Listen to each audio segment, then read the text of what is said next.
This talk is about how to scale your business. And while we discuss right now, few things you should remember. Scaling is really not easy. If you wish to scale, there are some fundamental ways in which the business is likely to become different, and you have to prepare for transition. So right now, let's go ahead and try to understand what kind of a model can help you navigate change, or at least conceptually understand the broad blocks of the model that can be implemented to scale your business.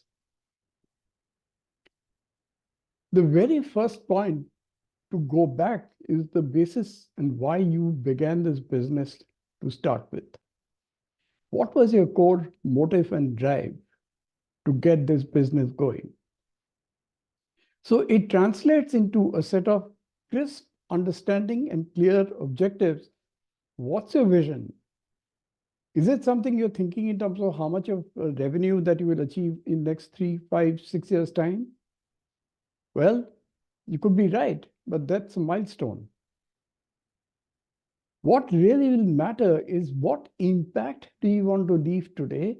What are those things which are there in the marketplace which you believe needs to be addressed and is very meaningful for your clients at large?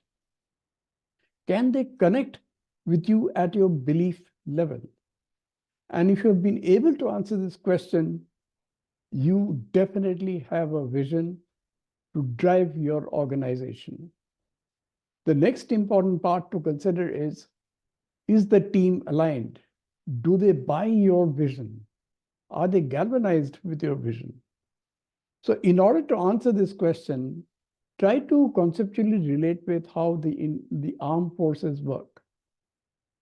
In the armed forces, every single army in the world is purposed to defend their country against any foreign misadventure. They're geared really to protect and defend.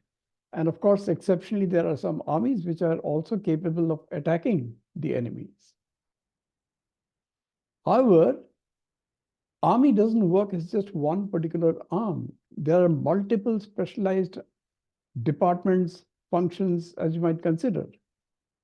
The primary function of each of these could be very different than each other's, excepting they're unified by one purpose.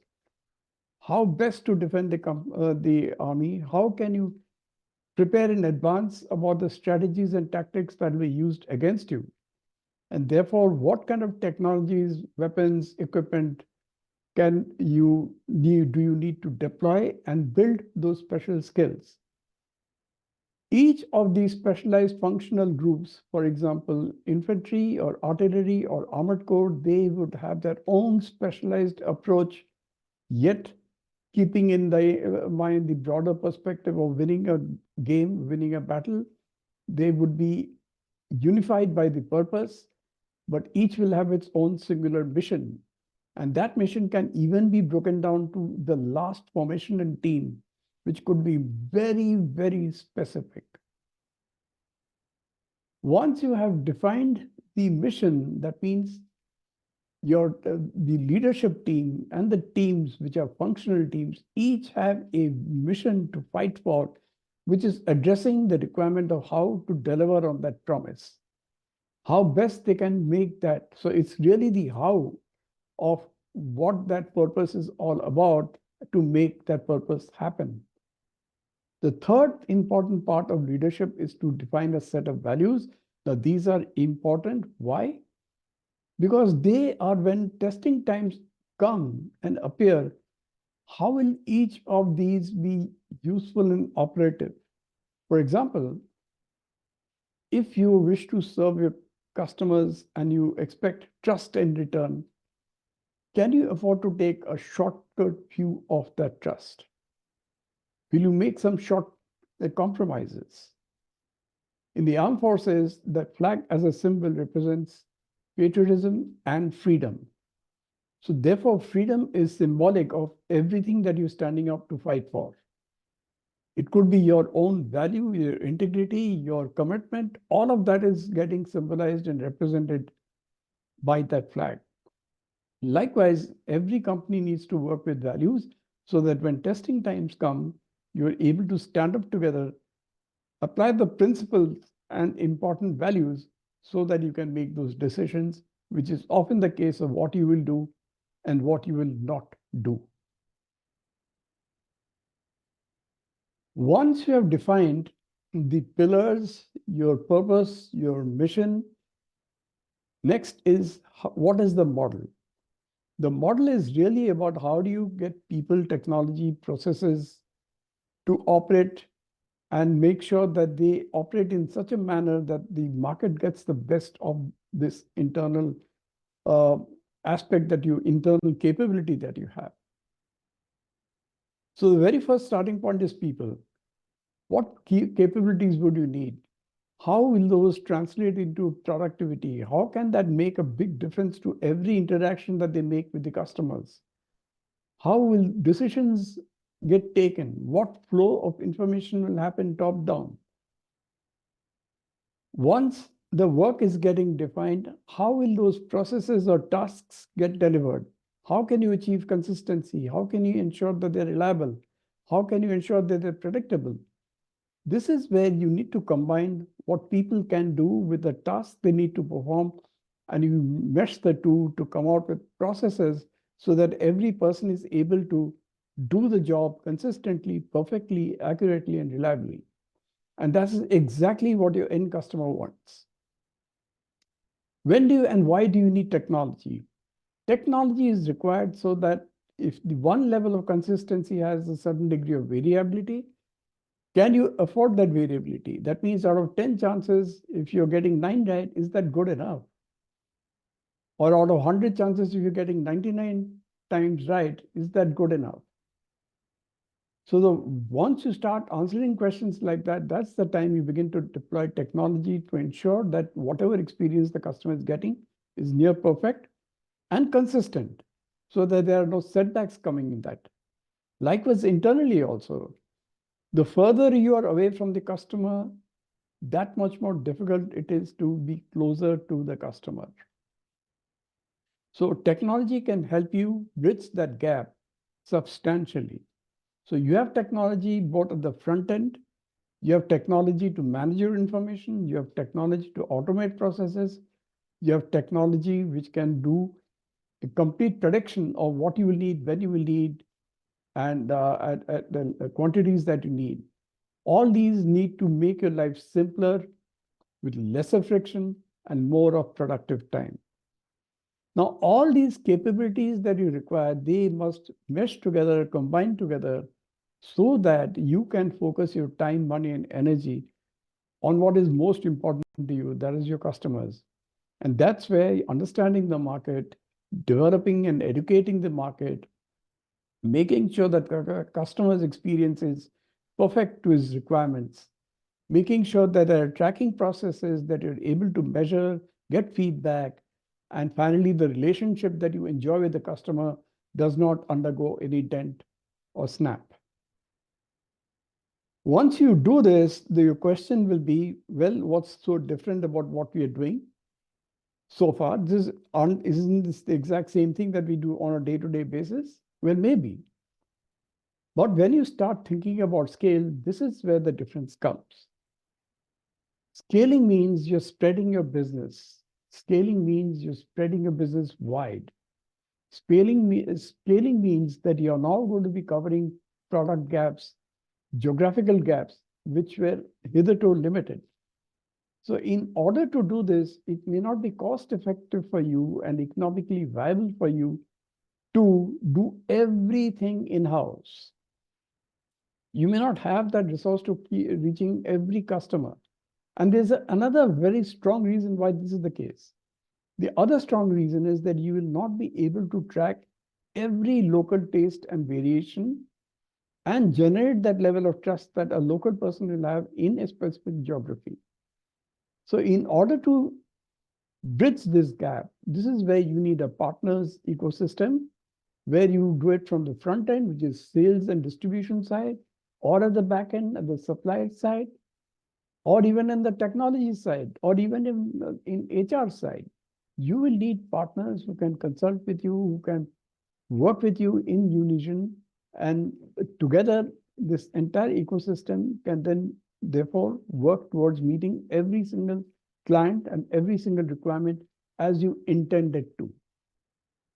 It does not mean that you cover entire range of products, all range of services. You will be specialized in certain specific things, but you'll still, if you want to geographically spread and grow the business to the best possible potential outcome, then you need to consider thinking about partner ecosystem. And therefore, what changes in this model? What changes in this model is, so far your entire model was geared towards doing things within your control. That is your direct interface with the end customers. But once you get into a partner ecosystem, it is important to go through some sort of a paradigm shift by making sure that the partner is considered like a next in line customer for you. That is building a partnership which is based on trust, which is based on mutual benefit. At the end of the day, the money needs to be shared, the wealth needs to be created and also shared. So this is where you need a win-win model, and do make sure that you don't think that they are distant arms of you. They are your actual arms and extension of you.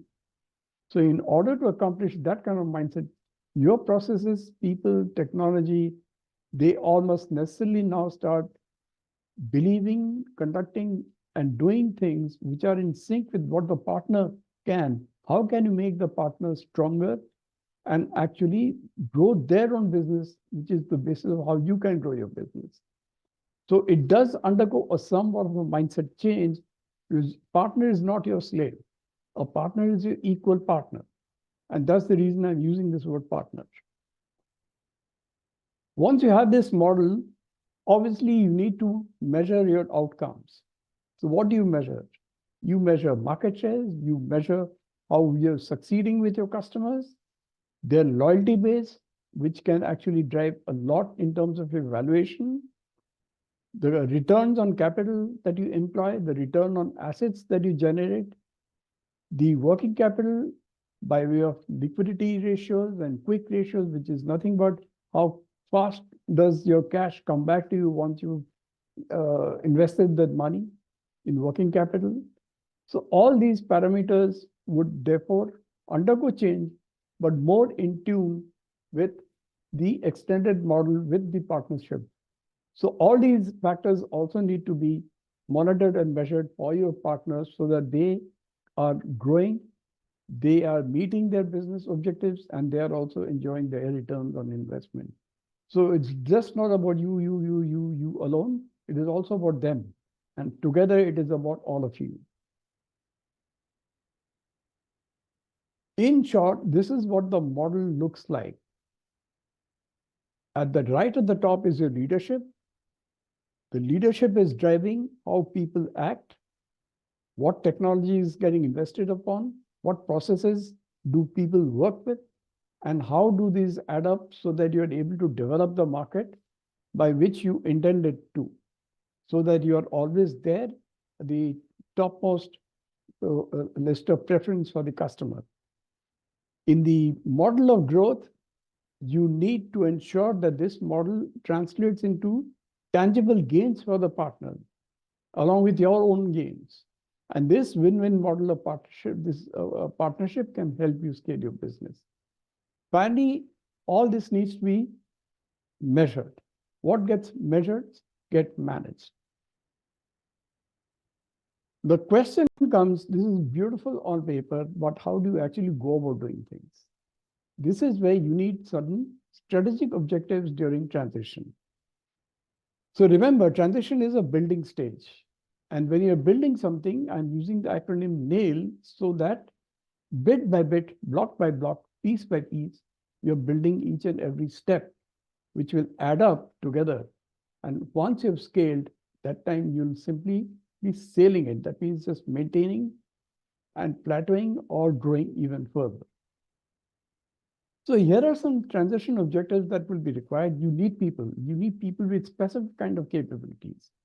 Some of those would be because of the intensity of work and the pace, you will require project management capabilities, doing quick decision making, getting things done, building piece by piece, not slow by slow, but at a regular momentum. You need people in your office, in your backend, where things are improving continuously. That means there's a pressure on productivity. And that productivity pressure cannot be followed blindly by way of doing what you were doing in the past and hoping that that will also work in future. It can't work that way. The only way that can work is making sure that every team member is galvanized, energized with your values. At the same time, they're continuously improving their processes, their capability to work. And one way to do that without getting too much of a bureaucracy is to make sure that every level is given certain amount of qualification, trust, and empowerment so they can do their job dutifully to their best possible potential. Then final piece, the founder needs to change the mindset. And this shift is not easy. From a stage when you're doing everything on your own, from getting a direct contact with your customers, now will be a stage where you will do less of that and more of conceptual and thinking and developing capability, living up to your vision, making sure people understand why the business is growing, how it is going to grow, networking with the external world, and doing more of the backseat driving as opposed to front wheel driving. One important difference here is thought leadership.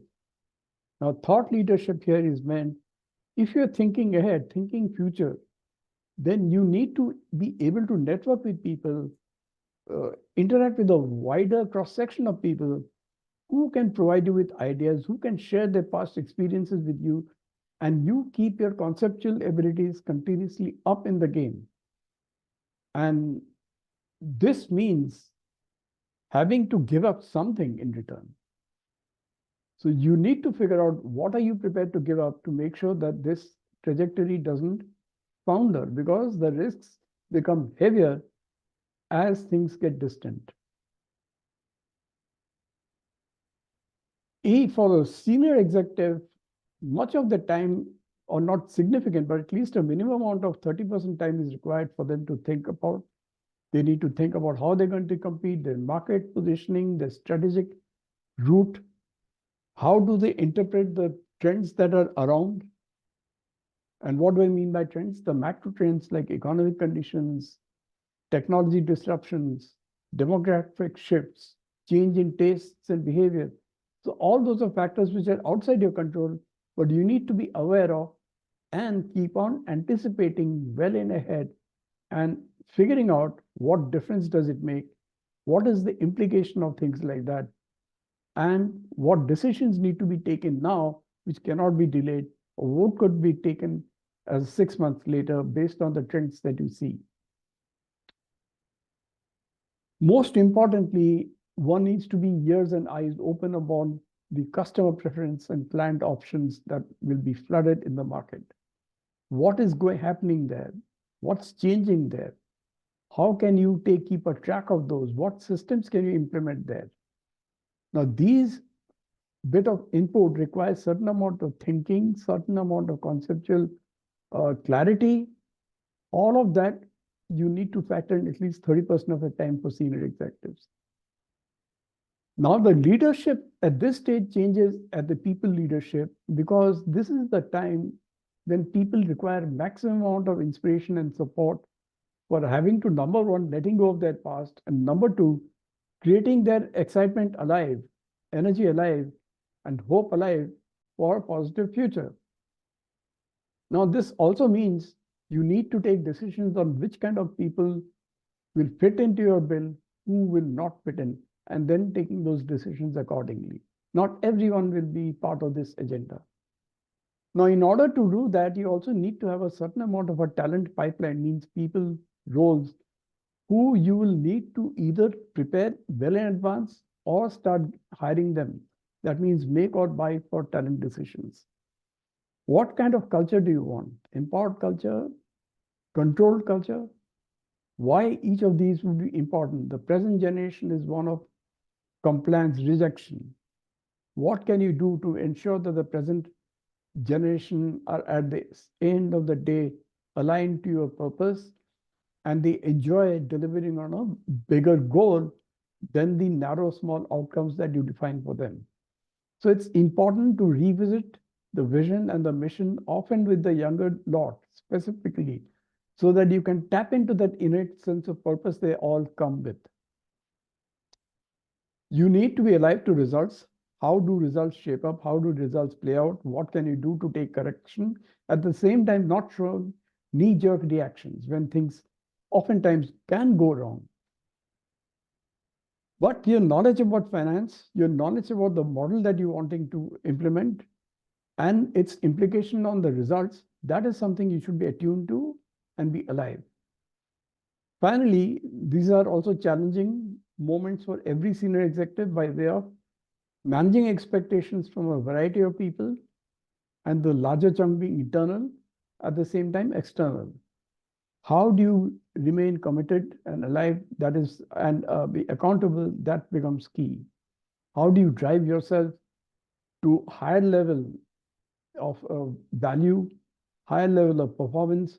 Those are the things that you need to be continuously pushing yourself, because that role, once you're in a senior executive mode, is extremely lonely. Now, senior management alone can't drive everything. So you need capability at the middle management level, where you need to have people or middle managers who can at least prepare a plan, an executable plan, that they can continuously take shape by way of process improvements, by way of comparing who is doing better than you, how can you narrow down that gap, what are the standards that you wish to accomplish, how can you proactively start getting regulatory relations alive, what do you need to do to enhance a better customer experience, what certifications might create a competitive barrier. All those questions a proactive manager will always ask. And that's where the thought leadership comes into place, because they can see things somewhat ahead of time, at the same time, build those capabilities before others build. They need to be able to playing a very major anchoring role between the top management and the levels below, which basically means they need to be able to manage with the partners, they need to manage with their people, they need to be able to communicate the essence of the policies that they will bring to the table. They need to keep an accountability check of people and partners, motivate them, make sure they can train people, train the supervisors, who in turn can be training the workers. Finally, there is a larger chunk of the time will get spent around performance management, especially results, controlling deviations from standards, forecasting accuracy, productivity improvement, so that the growth is not just a linear growth from the point of view of revenues coming in, but is disproportionate by way of profitability and margins with lesser costs. And that is something people always need to be ingrained. Otherwise, it's always going to be a clamoring for resources, and resources can drain you off. Finally, they also need to be capable to handle themselves, though they will get the motivation and due support from senior management, but they need to be able to push on the same level of motivation and enthusiasm down below. The job is challenging. So challenge orientation for all levels of work is very, very important. People who want to get an easier way of doing things, maybe they can do so, but it doesn't mean that life is going to get any easier.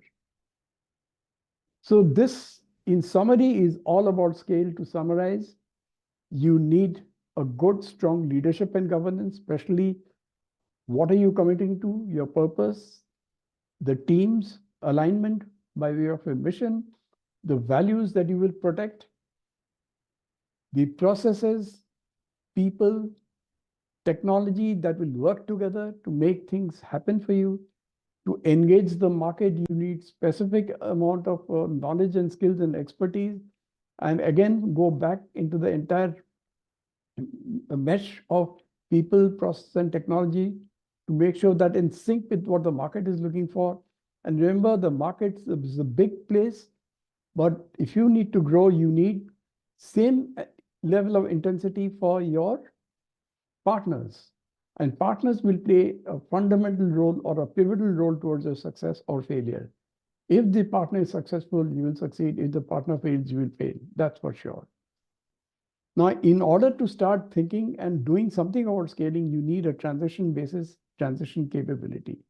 And those transition capabilities are essentially revolving around people management, upgrading skills, making sure that they're able to do it bit by bit like a project manager, high level of intense work, continuous level of improvement, and there is a basis for keeping the pace and momentum alive. Also means a change in work way. What does that mean to a senior manager? He needs to be conceptually strong, thinking ahead, thinking future. He needs to be a strong people manager. He needs to be a strong results-focused individual, at the same time drive himself up for accountability. The same thing holds true for middle manager, who needs to also be a good planner for executing all the processes and improvements that are necessary to up the productivity game. Be ahead of the game by way of making sure that regulatory compliances are completely met and honored. And if there are problems, is able to escalate well in time before they actually appear as a bomb. They need to be able to make sure that people management is geared towards that capability, and they are able to sense that something is going wrong well ahead of time. Results are important, and they will have additional pressure of making sure while the existing results don't collapse, the intended results during the transition also show signs of progress. So which means additional focus, higher understanding, and again, committed to that vision. That's why you're trying to make things happen.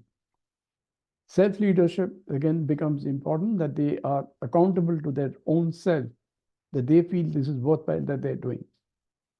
Thank you. Hope this has been useful.